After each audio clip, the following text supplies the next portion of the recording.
Hello YouTube family, आप सारे लोगों का स्वागत है हमारे चैनल चाणक्य स्टडी पॉइंट में। जैसा कि आप सारे लोगों को पता है, हम लोग क्वेश्चन बैंक के सीरीज़ में आगे बढ़ते जा रहे हैं। आज हम लोग करने वाले हैं class 10th Hindi 2012 question bank का सॉल्यूशन।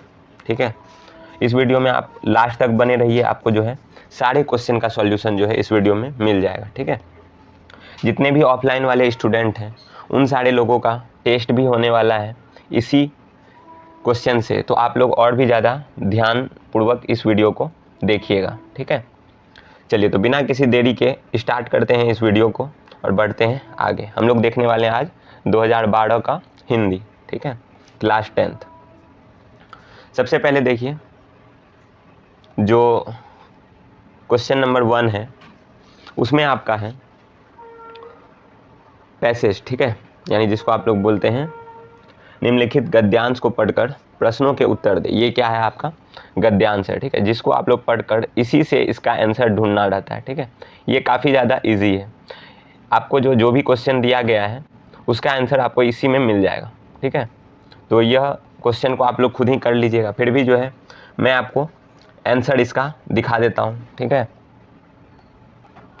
देखिए क्वेश्चन नंबर 1 का अ में जो भी क्वेश्चन है उन सारे का जो है सॉल्यूशन यहाँ पे है। ठीक है, और ब का आंसर आपको यहाँ पे है, तो आप लोग इसका जो है स्क्रीनशॉट ले लीजिए।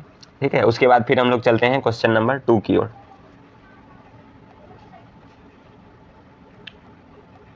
ये 1 का ब है। ठीक है, इसका भी आंसर मैंने आपको दिखा दिया है। अब हम लोग चलते हैं क्वेश्चन नंबर 2 की ओर, जिसमें आपको 250 शब्दों में निबंध लिखना है। ठीक है, 250 शब्द में क्या लिखना है? आपको निबंध लिखना है। ठीक है, पहला है दीपावली। तो मैंने इससे पहले वाले वीडियो में भी आपको बताया है कि निबंध में आपको किन किन बातों का ध्यान रखना है। सबसे शुरुआत में आपको इंट्रोडक्शन रहता है, फिर उसका बॉडी पार्ट, उसके बाद फिर कंक्लूजन या फिर जिसको आप लोग बोलते हैं उपसंहार। ठीक है, चलिए दूसरा है आपका 26 जनवरी। तो इन सारी चीज़ों का सॉल्यूशन हम लोग इस वीडियो में देखने वाले। तीसरा है आपका जवाहरलाल नेहरू। ठीक है, चलिए देखते हैं सॉल्यूशन का। सबसे पहले दीपावली के बारे में जानेंगे हम लोग। चलिए देखिए, सबसे पहले दिवाली में जो है हम लोग लिखेंगे भूमिका को। ठीक है, दीपावली हिंदू का एक सुप्रसिद्ध त्यौहार है। ठीक है, यह पूरे भारतवर्ष में कार्तिक मास को अमावस्या में जो है धूमधाम से मनाया जाता है। इसके संबंध में अनेक पौराणिक कथाएं हैं। कहते हैं इसी दिन राम जो हैं रावण को मारकर 14 वर्ष का वनवास समाप्त करके अयोध्या लौटे थे। ठीक है, इसी उपलक्ष्य में वहाँ के लोगों ने दीप जलाए, बस दिवाली का त्यौहार शुरू हो गया। यानी दिवाली जो है किस लिए मनाया जाता है? इसी दिन जो है राम जो है हमारे भगवान, जिसे आप लोग बोलते हैं प्रभु श्री राम, वो रावण का वध करके 14 वर्षों का वनवास को काट करके, यानी 14 वर्ष का वनवास समाप्त करके अयोध्या लौटे थे। ठीक है, तो वहाँ के ग्रामवासी लोग जितने भी थे उन सारे लोगों ने जो है त्योहार के रूप में इसे मनाया, दीप जलाए, मिठाइयाँ बांटी। तो इसीलिए हम लोग क्या मनाते हैं? दीपावली। ठीक है, यह भी कहा जाता है कि इसी दिन कृष्ण ने नरकासुर का वध किया। ठीक है, कृष्ण ने किसका वध किया? नरकासुर का। ठीक है, इसी खुशी में त्यौहार दीपावली मनाया जाता है। ठीक है, यह भी हो सकता है कि इसी दिन भगवान कृष्ण ने भी किसी का वध किया था, एक जो नरकासुर था उसका। उसके बाद कब और क्यों? दीपावली की तैयारी कार्तिक माह आते ही शुरू हो जाती है। लोग अपने अपने घरों को साफ सुथरा करने लगते हैं। यहाँ तक कि दिवाली ही क्या, दुर्गा पूजा ही जैसे ही आती है, अभी भी आप लोग देख पा रहे होंगे कि दुर्गा पूजा जस्ट कल से शुरू होने वाला है, तो सारे लोगों के घरों में जो है साफ सफाई का काम स्टार्ट हो जाता है। पूरे लोग जितने भी काम रहते हैं सारे लोग करने लगते हैं। ठीक है, फलतः बरसात में आई सारी गंदगी का नाश हो जाता है। कीड़े मकोड़े, ठीक है, कीड़े मकोड़े मर मिट जाते हैं, घरों को एक नई ज़िंदगी मिलती है। ठीक है, साफ सफाई करते हैं तो हम लोग घर को एक नया ज़िंदगी ही तो मिलता है। ठीक है, कहा जाता है कि लक्ष्मी जी का निवास वहीं होता है जहाँ साफ सुथरा हो, स्वच्छता हो। ठीक है, पवित्रता होती है, इसीलिए लोग अपने घर द्वार सजाते संवारते हैं। ठीक है, कार्तिक अमावस्या को शाम से ही लोग अपने अपने घरों में दीपक जलाने लगते हैं, और जैसे रात बढ़ती है और घरों के दरवाजे खिड़कियाँ सभी प्रकाशमय हो जाते हैं, लगता है कि धरती पर दीपकों की बरसात उतर आई है। ठीक है, अंधकार मिटाने लड़कों की खुशी का ठिकाना नहीं होता। वे पटाखे और फुलझड़ियाँ छोड़ते रहते हैं। ठीक है, घूमते रहते हैं, लोग मिठाइयाँ भी बांटते हैं। ठीक है, लड़कियाँ जो हैं वो अपना एंजॉय करती है। ठीक है, उसके बाद जो है लाभ तथा हानि, यानी जो है हम लोग का ये एक तरह से आपका कि दीपावली में क्या क्या नुकसान भी हो जाता है और क्या क्या फ़ायदा भी हो जाता है। इस दिन अनेक लोग घी के जगह मिलावट वाली तेलों से दीपक जलाते हैं। इससे पर्यावरण प्रदूषित होता है। पटाखे छोड़ने से ध्वनि प्रदूषण तथा वातावरण विषाक्त होता है। कुछ लोग जुआ खेलते हैं, ठीक है, और प्रकाश के बदले अपने घरों को अंधकार में निमंत्रित कर देते हैं, ठीक है। क्योंकि लक्ष्मी के अवतरण का यही दिन है, इसलिए व्यापारी लक्ष्मी पूजन के बाद अपना नया खाता जो है इसी दिन शुरू करते हैं, ठीक है। उपसंहार यानी कंक्लूजन इसका क्या है? वस्तुतः दीपावली ज्योति पर्व है, अंधकार पर प्रकाश का विजय का पर्व है। आइए हम संकल्प लेते हैं कि ऐसी व्यवस्था करेंगे कि संसार किसी भी घर में अंधेरा जो है नहीं रहेगा, ठीक है। तो आप लोगों को क्या करना है, आप लोगों को संकल्प लेना है कि हम दिवाली तो मना ही रहे हैं, लेकिन साथ साथ जो है कुछ ऐसा काम करें कि जिससे जो है संसार के किसी भी घर में जो है अंधेरा ना हो, ठीक है। अब हम लोग बात करते हैं 26 जनवरी के बारे में, ठीक है। 26 जनवरी को क्या क्या होता है उनके बारे में जानते हो। इसमें भी हम लोग सबसे पहले क्या देखेंगे, भूमिका को।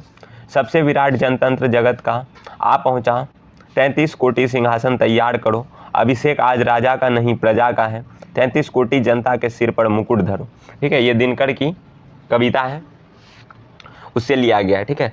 तो राष्ट्रीय पर्व, अब देखिए ये हमारा क्या है, 26 जनवरी और 15 अगस्त 2 अक्टूबर ये सब क्या है, ये सब हमारा राष्ट्रीय पर्व माना जाता है, ठीक है। ऑफिशियल छुट्टी इस दिन आपको देखने को मिलेगा, ठीक है। चलिए उसके बाद हम लोग चलते हैं आपका इस राष्ट्रीय पर्व में और क्या क्या होता है। देश की राजधानी दिल्ली, ठीक है। देश की राजधानी कहाँ है ये तो पता है ना आप लोगों को। देश की राजधानी दिल्ली में राष्ट्रीय पर्व के लिए विशेष समारोह का आयोजन किया जाता है, जिसकी भव्यता देखते ही बनती है। समूचे देश में, ठीक है, सारे देश के विभिन्न भागों में असंख्य व्यक्ति इस समारोह में सम्मिलित होने तथा इसकी शोभा देखने के लिए आते हैं। यह दिन पूरे भारतवर्ष में जो है बड़े उत्साह तथा हर्षोल्लास से के साथ मनाया जाता है। पूरे देश में अनेकों कार्यक्रम का आयोजन किया जाता है। प्रदेशों की सरकारें सरकारी स्तर पर अपनी अपनी राजधानियों तथा जिला स्तरों पर राष्ट्रीय ध्वज फहराने तथा अन्य अनेक कार्यक्रमों का आयोजन करते हैं, ठीक है। चलिए और आगे देख लेते हैं क्या है। गणतंत्र या स्वतंत्रता दिवस, ठीक है। गणतंत्र दिवस अर्थात 26 जनवरी 1950 भारत का सर्वाधिक महत्वपूर्ण राष्ट्रीय पर्व है। इस दिन भारत का संविधान लागू हुआ था, ठीक है। तो जिसके बारे में आप लिख रहे हैं तो उसका आपको रीज़न भी बताना है कि ये क्या था, कब हुआ था, तब आपका निबंध जो है वो काफ़ी ज़्यादा अच्छा होगा, ठीक है। अब उपसंहार देख लेते हैं हम लोग, ठीक है। अतः हमें सतत ध्यान रखना चाहिए कि इस पवित्र तिथि का उद्देश्य कभी भी धूमिल ना होने पाए, ठीक है। हम अपने गणतंत्र की बागडोर वैसे सच्चे प्रतिनिधि को ही सौंपे जिनसे जो है देश का कल्याण हो, ठीक है। तो आशा करता हूँ कि आपको समझ में आ रहा होगा सारी चीज़ें। हम लोग बात करेंगे इसके बाद जो है हम लोग अपना एक रोड मैप भी तैयार करने वाले हैं इसके नेक्स्ट वीडियो में, ठीक है। कि हम लोगों को यहाँ से अगर टॉपर बनना है, ठीक है, टॉपर अगर हम लोगों को बनना है, यानी अभी टाइम क्या हुआ, अभी जो आपका मंथ चल रहा है, कौन सा मंथ चल रहा है आपका, अक्टूबर। तो अक्टूबर से अगर प्लानिंग करें हम लोग कि फरवरी तक में किस टाइप से प्लानिंग जो है आपका अप्रूव्ड हो और जो है आपका अप्लाई करके हम लोग किस तरीके से टॉपर बन सकते हैं, उसका पूरा रोड मैप देखने वाले हैं इसके नेक्स्ट वीडियो में, ठीक है। तो आप लोगों को क्या करना है, इस चैनल से जुड़ के रहना है, ठीक है। और बेल आइकन को प्रेस कर ले, सब्सक्राइब तो करें ही, साथ बेल आइकन को भी प्रेस कर ले। जैसे ही न्यू वीडियो अपलोड होगी तो आपके पास जो है नोटिफिकेशन आ जाएगा, ठीक है। चलिए उसके बाद जो है आपको जवाहरलाल नेहरू, ठीक है, इसके बारे में देखते हैं। सबसे पहले भूमिका लिखेंगे। जब भी आपको किसी व्यक्ति विशेष के बारे में लिखने दिया जाए तो उसमें आप लोग क्या करें ना, आप लोग सबसे पहले भूमिका में उसका जन्म दिन, ठीक है, कहाँ हुआ था, कैसे हुआ था, ठीक है, फिर उसकी जीवनी के बारे में, फिर देश के लिए कार्य या फिर जो भी उनका जीवन कैसे बीता है उन सारी चीज़ों के बारे में आपको बताना है। जैसे ही इतना काम आप लोग कर देते हैं तो ये काफ़ी अच्छा हो जाता है, ठीक है। भूमिका। पंडित मोतीलाल नेहरू के इकलौते पुत्र पंडित जवाहरलाल नेहरू का जन्म 14 नवंबर 1889 ईस्वी को इलाहाबाद में हुआ। वे स्वतंत्रता संग्राम के सेना नायक थे। विश्व के महान राजनीतिज्ञों में उनकी गणना होती थी, ठीक है। ये हो गया आपका भूमिका पाठ। अब हम लोग बात करते हैं क्या, जीवनी के बारे में। पंडित नेहरू की प्रारंभिक शिक्षा घर पर हुई, तत्पश्चात वे इंग्लैंड चले गए, ठीक है। उन्होंने 1910 में BSc, ठीक है, की परीक्षा पास की। सन 1912 में विदेश में बैरिस्ट्री की परीक्षा पास करके वह स्वदेश आए, ठीक है। अब इन्होंने जो है देश के लिए क्या क्या काम किया है इसको हम लोग देखें। भारत आकर उन्होंने वकालत प्रारंभ की, पर शीघ्र ही महात्मा गांधी के ठीक है, पर उन्होंने वकालत छोड़ दी।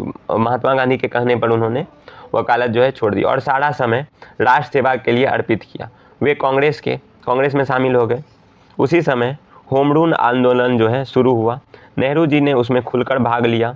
लखनऊ कांग्रेस में उनकी मुलाकात, ठीक है, किससे हुई? तो महात्मा गांधी से हुई। ठीक है, उसके बाद उन्होंने विचारों से, ठीक है, महात्मा गांधी के विचारों से प्रभावित होकर उन्होंने जो है अनुयायी बन गए। किसके? महात्मा गांधी। सन 1918 से 20 तक में, ठीक है, क्या हुआ? गांधी जी ने अहिंसात्मक सत्याग्रह आंदोलन में भाग लेने के कारण उन्हें जेल की यातना सहनी पड़ी। ठीक है, ठीक है। उसके बाद जो है 1929 में लाहौर का अधिवेशन हुआ। ठीक है, नेहरू जी अध्यक्ष चुने गए। सन 1934 ईस्वी में उन्होंने राजेंद्र बाबू के साथ भूकंप पीड़ितों का सेवा जी जान से की। 1942 में 42 ईस्वी की क्रांति में उन्हें अहमदाबाद के, ठीक है, अहमदाबाद के किले में नज़रबंद रखा गया। 15 अगस्त 1947 को भारत स्वतंत्र राष्ट्र घोषित हुआ, जिसमें नेहरू जी स्वतंत्र भारत के, ठीक है, प्रथम प्रधानमंत्री रहे। अब देखिए, इसके अलावा अन्य उपलब्धियां उनकी क्या क्या थी। पंडित जवाहरलाल नेहरू ने एक सिद्धहस्त लेखक भी थे। उनकी रचनाएं विश्व इतिहास की झलक, मेरी कहानी और पिता के पुत्र पुत्री का नाम प्रसिद्ध है। ठीक है, आप उपसंहार देख लेते हैं। पंडित नेहरू विश्व शांति के उपासक थे। वे पंचशील सिद्धांत के नियामक थे। ठीक है, वे सचमुच में शोषितों, पीड़ितों और उन्नायक और गरीबों का भाग्य विधाता थे, उनका मदद करते थे। ठीक है, अब चलिए यहाँ तक आपको जो है तीनों मैंने जो है दीपावली, 26 जनवरी और पंडित जवाहरलाल नेहरू के बारे में बता दिया है। अब हम लोग बात करते हैं 3 नंबर के क्वेश्चन के बारे में। 2012 के हिंदी क्वेश्चन में आपको टोटल 18 क्वेश्चन दिए गए हैं और सारा का आंसर आपको करना है। ठीक है, तो हम लोग आ गए हैं क्वेश्चन नंबर 3 में। चलिए देखते हैं क्वेश्चन नंबर 3 को। अपने पिता के पास एक पत्र लिखिए जिसमें अपने छात्रावास का अनुभव का वर्णन कीजिए। ठीक है, रोगी को डॉक्टर के बीच वार्तालाप का संवाद लिखिए। दोनों है आपका अथवा वाला, और आप कोशिश करें हमेशा जो है ये पत्र या फिर एप्लीकेशन जो आता है वो लिखे, वो काफ़ी ईजी रहता है। ठीक है, तो चलिए हम लोग देखते हैं सॉल्यूशन को।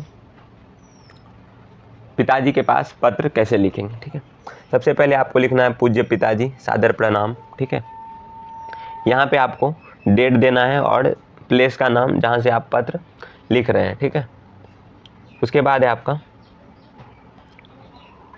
मैं अपने विद्यालय के छात्रावास में रह रहा हूँ। छात्रावास समझते हैं ना किसको बोलते हैं हम लोग? हॉस्टल को बोलते हैं छात्रावास। ठीक है, चलिए यहाँ वातावरण पढ़ाई का है। हर काम समय पर छात्र करते हैं। सुबह में नहा धोकर सभी नाश्ता करने कैंटीन पहुँचते हैं।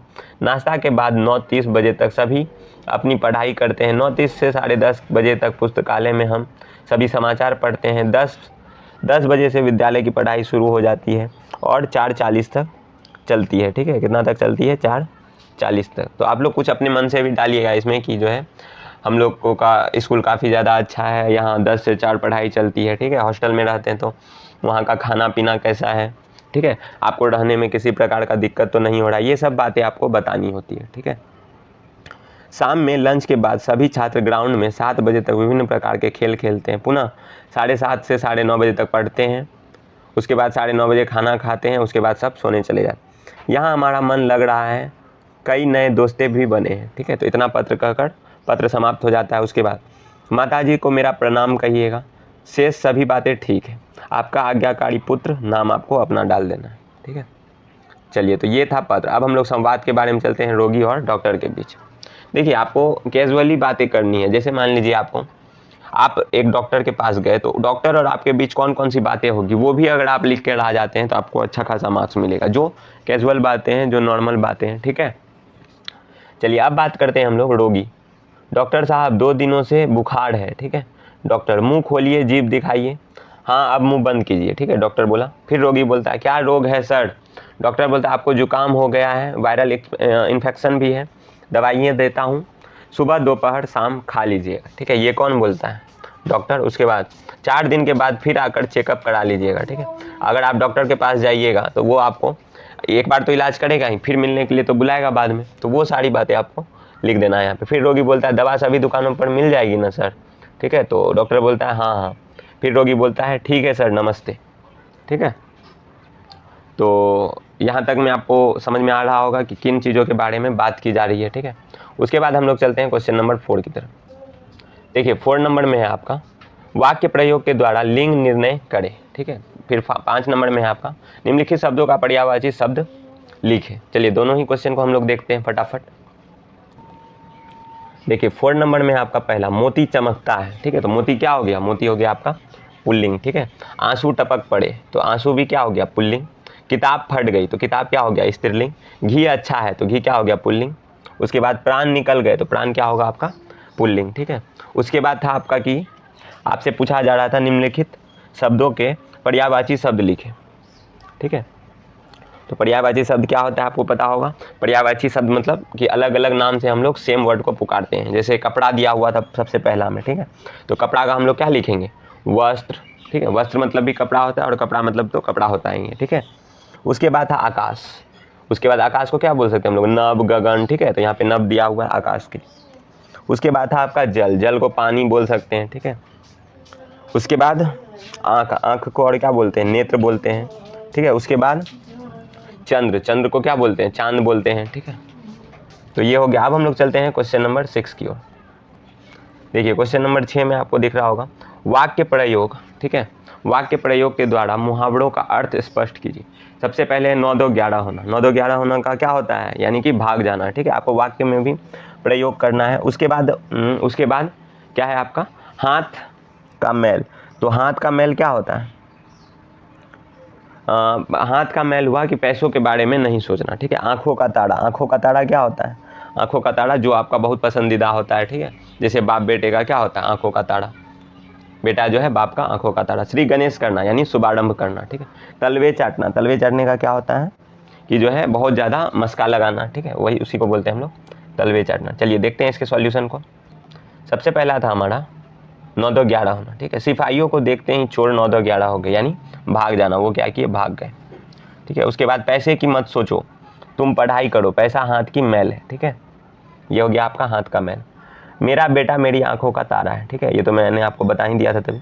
पंडित जी अब भोजन का श्री गणेश कीजिए। श्री गणेश मतलब शुभारंभ करना। ठीक है, सुभाष संदीप का तलवा चाटता है, तो वो क्या करता है, उसको मस्का लगाते रहता है, हमेशा उसी के पास पड़ा हुआ रहता है। ठीक है, अब हम लोग चलते हैं क्वेश्चन नंबर 7 की ओर। क्वेश्चन नंबर 7 में है आपका कवि स्वदेशी कविता के समाज के किस वर्ग की आलोचना करते हैं। ठीक है, इसके लिए 2 2 मार्क्स का है आपको, यहाँ पे 5 5 मार्क्स का था। ठीक है, उसके बाद है प्रेम ऐनी श्री राधिका, कवि में माली मालिन किसे और क्यों कहा है। ठीक है, उसके बाद है कवि किस तरह के बंगाल में एक दिन लौटकर आने की बात करता है। उसके बाद है आपका सप्रसंग व्याख्या करना है इसको, अति स्नेह को बांक नहीं, कहाँ सोचे चले निशाक नहीं। ठीक है, चलिए तो देखते हैं इन सारे क्वेश्चन के आंसर को।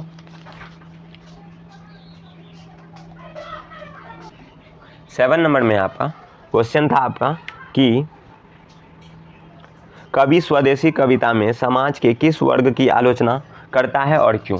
तो चलिए उसका सॉल्यूशन देखते हैं हम लोग। भारत एक ऐसा समाज स्थापित हो गया है जो अंग्रेजी रहन सहन, स्वदेशी टाट बाँट, विदेशी बोलचाल और अपनाना विकास मानते हैं। ठीक है, हिंदुस्तान की नाम लेने में जो है संकोच करते हैं। हिंदुस्तानी कहलाना हीनता का बात हो जाता है। झूठी प्रशंसा करते हुए फूले नहीं समाते।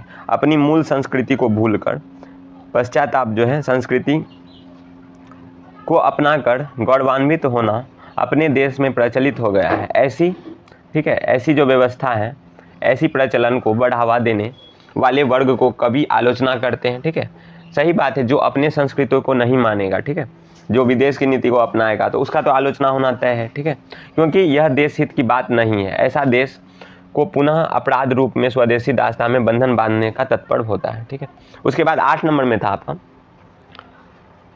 प्रेम ऐनी श्री राधिका कविता में जो है माली मालिन किन्हें और क्यों कहा गया। ठीक है, तो चलिए इसका भी सॉल्यूशन देख लेते हैं हम लोग। कवि ने माली मालिन जो है कृष्ण और राधा को कहा क्योंकि कवि राधा कृष्ण के प्रेम में युग को प्रेम भरे नेत्र से देखा है। यहाँ प्रेम को वाटिका मानते हैं और उस प्रेम वाटिका में जो है कि माली मालिन श्री कृष्ण और राधा को मानते हैं। ठीक है, वाटिका का विकास माली मालिन की कृपा पर निर्भर है।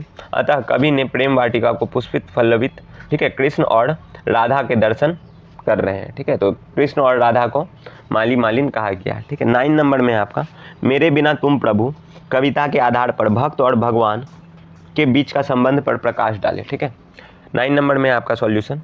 प्रस्तुत पद्यांश जो है कवि नरेश्वर मनुष्य की महत्ता को बताते हुए भक्त और भगवान के बीच जो है संबंध को प्रकाशित किया है।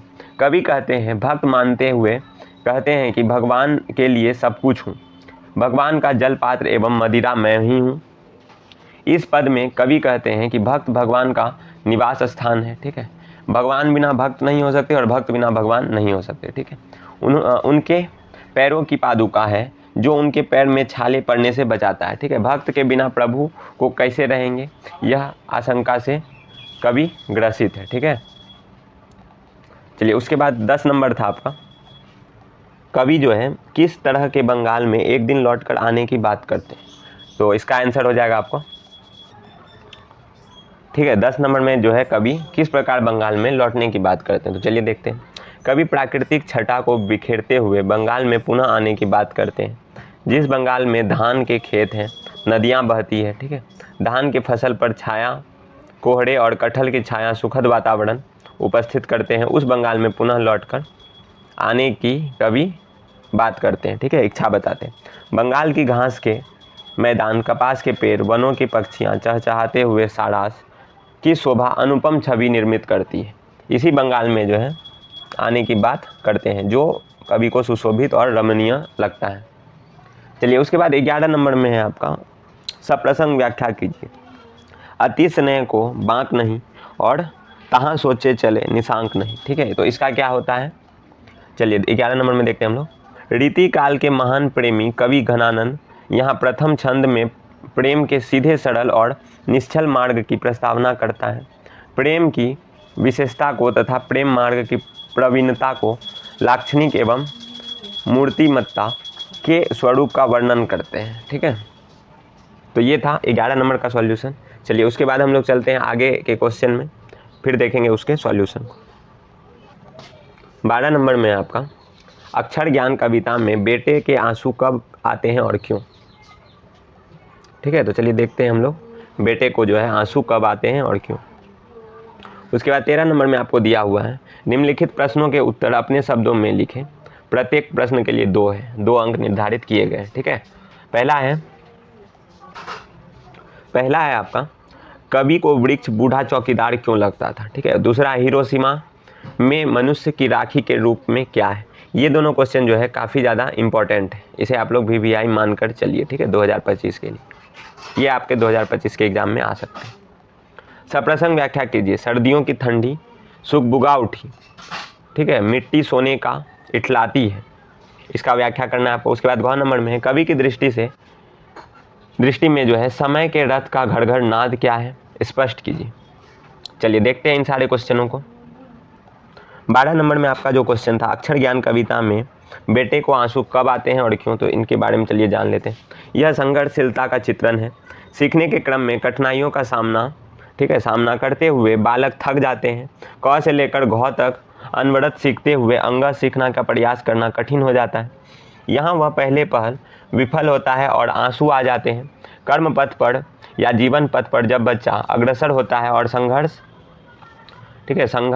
करते हुए गिरते उठते चलने का प्रयास करता है, तो उनकी माँ निकट जब आती है, ठीक है, तब स्नेह का आश्रय पाकर महत्व के निकट होकर रोक देता है, तो वहीं पे जो है आंसू आ जाता है। ठीक है, तो जब बच्चे को कठिनाई आती है तो वहाँ आंसू आता है। ठीक है, चलिए अब हम लोग बात करते हैं 13 नंबर के क्वेश्चनों के बारे में, जिसमें आपका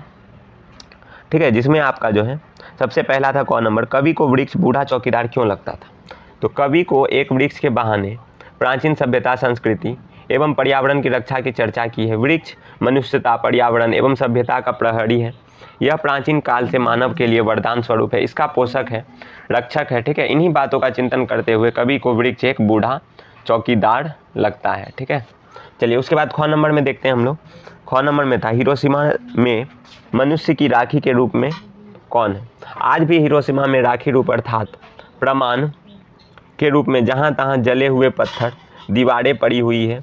यहाँ तक कि पत्थरों पर टूटी फूटी सड़कों पर, घर के दीवारों पर लाश के निशान छाया रूप में अभी भी साक्षी हैं। ठीक है, यही साक्षी का पता चलता है कि अतीत में यहाँ अमानवीय दुर्घटना जो है हुई थी, का जो है नंगा नाच हुआ था। ठीक है, चलिए अब बात करते हैं हम लोग ग नंबर क्वेश्चन के बारे में, जिसमें था आपका सप्रसंग व्याख्या कीजिए। सर्दियों की ठंडी सुगबुगा उठी, मिट्टी सोने का इठलाती है। चलिए इसमें देखते हैं हम लोग।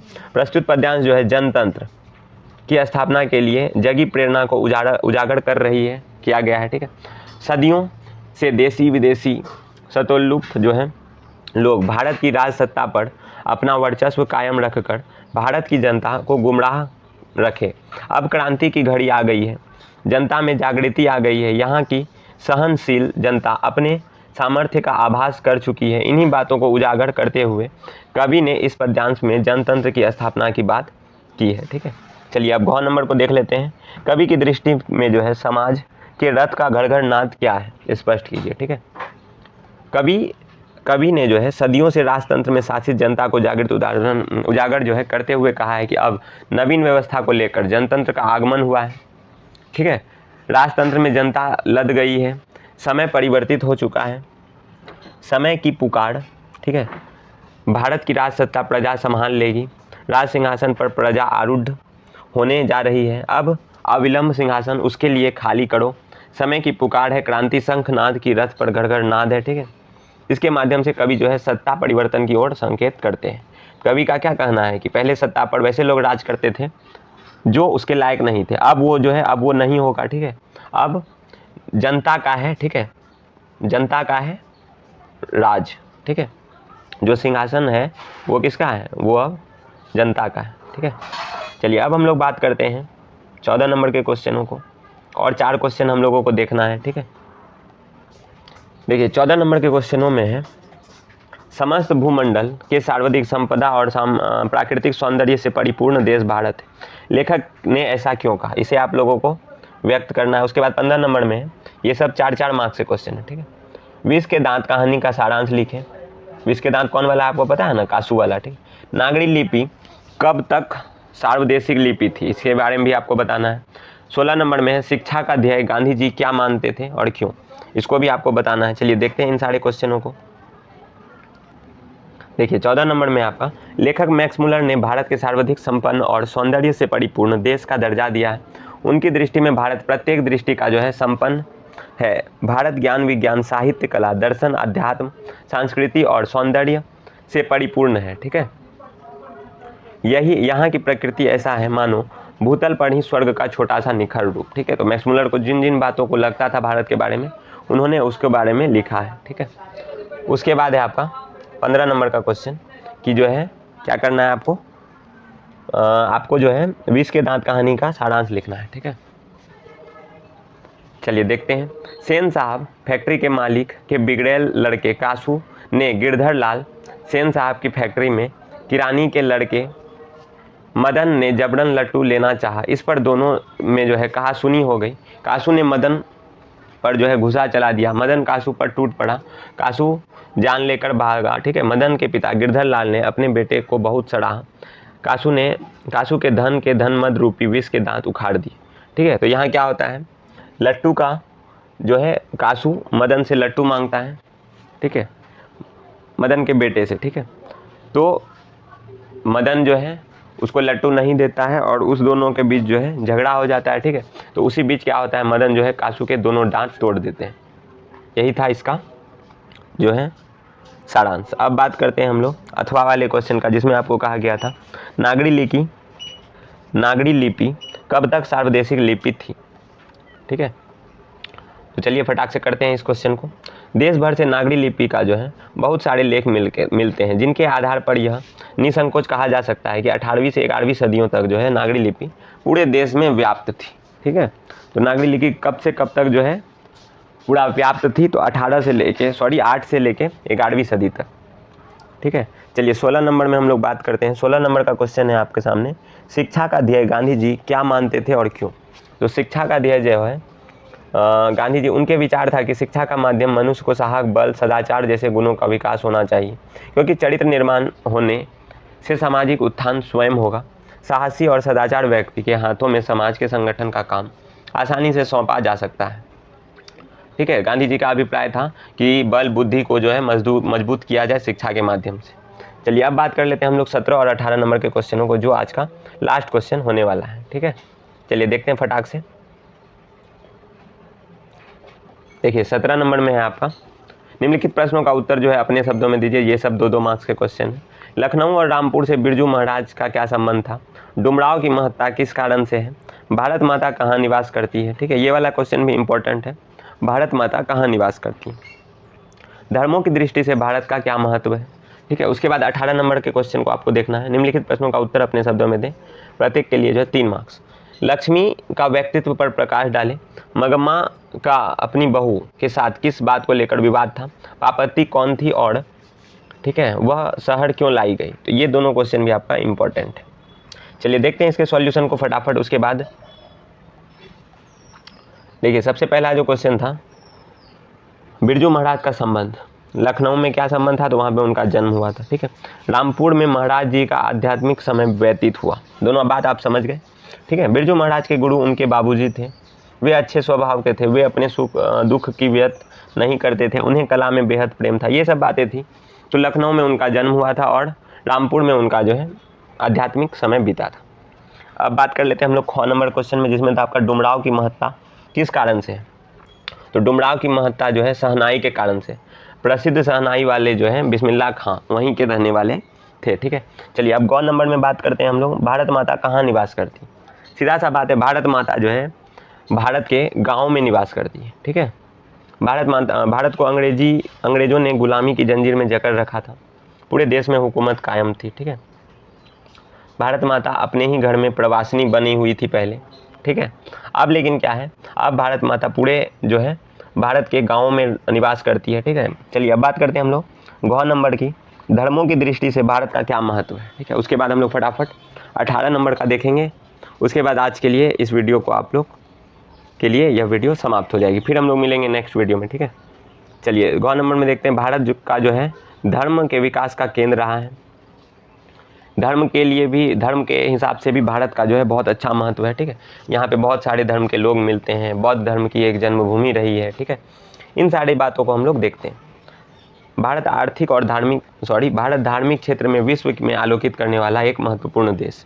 चलिए अब 18 नंबर की हम लोग बात करते हैं, लक्ष्मी का व्यक्तित्व। तो यहाँ पे मैंने जो है 18 नंबर का सॉल्यूशन आप लोगों के लिए दे दिया था। आप लोग इसका जो है फटाफट स्क्रीनशॉट लेकर इस क्वेश्चन को कर ले। ठीक है, उसके बाद मंगमा का बहू के साथ क्या विवाद था और पापती जो है तमिलनाडु के एक गांव की महिला थी और उसके साथ क्या हुआ था? इन दोनों का सॉल्यूशन जो यहाँ पे आपको देखने को मिल जाएगा। आप लोग इसे अपने कॉपी में ज़रूर से ज़रूर कर ले। ठीक है, चलिए अब बात करते हैं हम लोग कि आगे जो है आपको किस तरह से प्लानिंग करनी है टॉपर बनने की। ठीक है, तो आप लोग 10th क्लास में पढ़ रहे हैं। 10th क्लास के बच्चों में जो है बहुत ही ज़्यादा एनर्जी होता है। ठीक है, आप लोग चाहे तो कुछ भी कर सकते हैं। ठीक है, कुछ भी कहने का अर्थ यह है कि आप लोग चाहे जितना पढ़ सकते हैं अभी पढ़ लें, जितना अच्छा कर सकते हैं कर सकते हैं, क्योंकि आपके पास एनर्जी का जो है भंडार है। ठीक है, जैसे जैसे लोग बड़ा होते जाता है तो उसका जो है एनर्जी लेवल जो है कम होते जाता है, लेकिन अभी आप लोगों के पास बहुत ही ज़्यादा एनर्जी है। ठीक है, तो एनर्जी का यूज कीजिए, सही समय पे कीजिए। ठीक है, और आपको जिन जिन चीज़ों में जो है दिक्कत होता है उन सारी चीज़ों को कमेंट कर हम लोगों को बताइए। हम लोगों से जितना हो पाएगा, ठीक है, उन चीज़ों पर हम लोग काम करेंगे। जैसे आपका अभी जो है VVI ऑब्जेक्टिव आने वाला है। ठीक है, VVI ऑब्जेक्टिव आपको इसी चैनल पर देखने को मिलेगा। ठीक है, उसके बाद हम लोग प्लानिंग करेंगे कि कैसे आप टॉपर बन सकते हैं, किस सब्जेक्ट का जो है तैयारी कैसे करना है। जैसे मैथ में बहुत सारे लोगों को डर लगता है, इंग्लिश में डर लगता है, ठीक है, साइंस में डर लगता है, तो उन सारी चीज़ों को हम लोग इस यूट्यूब चैनल के माध्यम से समझेंगे और उसे सॉल्व करेंगे, जिससे आपका जो है रिजल्ट और भी ज़्यादा बेहतरीन हो जाएगा। उसके बाद हम लोग बात करेंगे कि आपको कॉपी किस प्रकार लिखनी है। ठीक है, और आपको एग्जाम में किन किन बातों का जो है ध्यान रखना है, उन सारी चीज़ों के बारे में हम लोग बात आगे करने वाले। तो आप लोग बने रहिए इसी तरह इस चैनल के साथ। और आप लोगों ने बहुत ज़्यादा सपोर्ट किया है इस चैनल को। ठीक है, आप लोगों के बदौलत जो है 8000 प्लस सब्सक्राइबर इस चैनल ने गेन कर लिया है। तो जल्दी से जो है इसे आप लोग 10K कर दीजिए। आप लोगों के सपोर्ट के अलावा जो है, आप लोगों के सपोर्ट के बिना कुछ भी नहीं हो सकता है। तो अपने दोस्तों के बीच इस चैनल को फैलाएं। ठीक है, और इसे जल्दी से जल्दी आप लोग 10K पूरा कर दें। ठीक है, चलिए आज के इस वीडियो में बस इतना ही। धन्यवाद।